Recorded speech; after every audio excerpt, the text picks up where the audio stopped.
ইদানিং বাজারকে আমার ইমোশনাল টর্চার সেন্টার মনে হয়। কিন্তু কেন মনে হয় সেই বিষয়ে বলবো আপনাদেরকে। তো এর ফাঁকে আমি একটু দেখিয়ে নিই, যতই ইমোশনাল টর্চার সেন্টার হোক না কেন, দৈনন্দিন বাজার তো করতেই হয়। তো এটা রাফসান নিয়েছে। এটা হচ্ছে কটকটি টাইপের, গুড় আর বাদাম দিয়ে বানানো, ও পছন্দ করে। যদিও আগের সেই কটকটির যে টেস্ট, সেই টেস্ট এখন পাওয়া যায় না। তাও ভালোই, খারাপ না। তো এটা হচ্ছে বিরিয়ানির মশলা, ভালোই লাগে।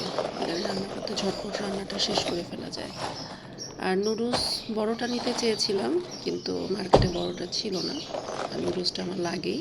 মা আবির রাফসান দুইজনেই খায়, হলুদের গুঁড়ো। তারপরে কিছু বিস্কিট, চিপস এগুলো রাফসান নিয়েছে ওর নাস্তা হিসেবে।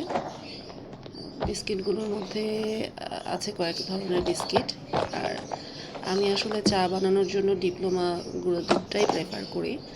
অন্যগুলো কেন যেন আমার ওরকমটা ভালো লাগে না। তো ফিট বিস্কিট রাফসান পছন্দ করে। ফিটের যে ঝালটা সেটাও সে খায়, এছাড়া ঝাল ছাড়াটাও খায়। তারপরে রয়েছে বাদাম। রিমোটের ব্যাটারি নষ্ট হয়ে গেছে, তো ব্যাটারিটা নিলাম।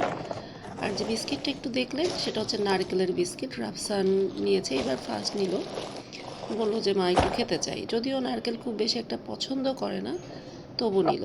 তো কেন টর্চার সেন্টার মনে হয়? কারণ এই যে আম, একদম বাজে আম, ভালো ছিল না, ভালো পড়ে নাই। জিনিসপত্রের দাম যেভাবে বেড়েছে, তাতে টর্চার সেন্টার মনে হওয়াটাই স্বাভাবিক।